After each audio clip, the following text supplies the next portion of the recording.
So far, we have considered two main routes of transmission. One is infection by coming into contact with something that has the virus on it. The other is infection through droplets emitted in sneezes and coughs. But some experts say there's possibly a third infection route.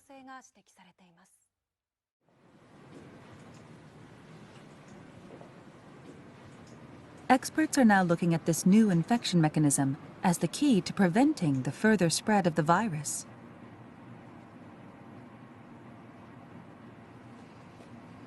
ただの会話の中で感染が広がっているとか、ある程度の距離があってもそれが広がっているような、そういった事例を見ると、通常の飛沫感染だけでは説明できない、非常に小さな粒子ということで、マイクロメーターの粒子、マイクロ飛沫感染とも呼べるような、そういった状況が起きたんじゃないかなというふうに考えられます。So how does this take place? NHK is conducting an experiment with a group of researchers. はい、レーザーください。 The team will track particles in the air using laser beams and a high-sensitivity camera. This technology allows us to detect droplets as small as 0.1 micrometers wide. The experiment starts. First, sneezing.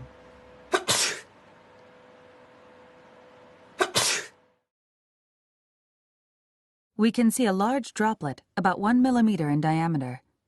It quickly falls. But let's look through the high-sensitivity camera.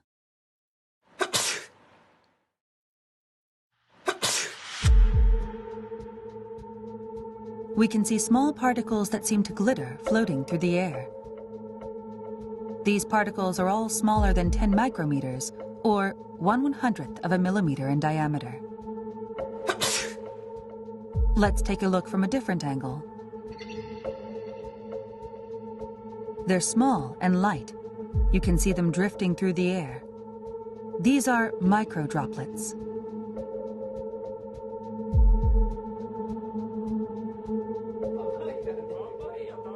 We're learning that sneezing isn't the only source of these droplets.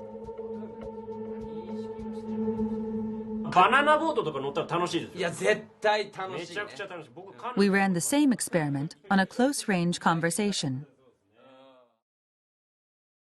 People generate a lot of microdroplets when they talk loudly.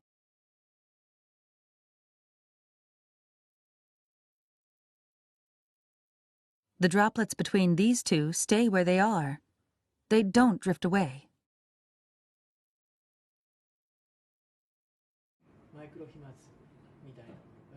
It's not yet known what volume of microdroplets leads to infection. But Tateda says we can't rule out the possibility that microdroplets have spread the virus to some extent. そのマイクロ飛沫、小さな粒子の中にもたくさんのですね、生きたウイルスがいて、大きな声での会話、あるいは激しい息遣い、そういった中でですね、このマイクロ飛沫ができて、それが近くの人、その人が吸い込むことによって感染が広がる、そういったリスクが見えてきたものと思います。The risk of infection through microdroplets becomes even greater in a closed space with poor ventilation.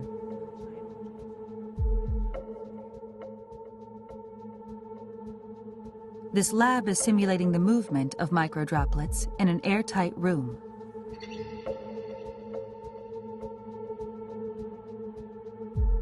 About 10 people in an enclosed space the size of a classroom.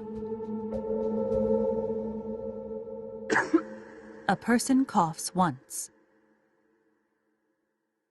and spreads about 100,000 droplets.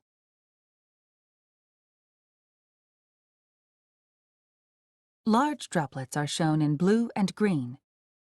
Most of these fall to the ground within 1 minute. But the microdroplets, shown in red, continue to drift.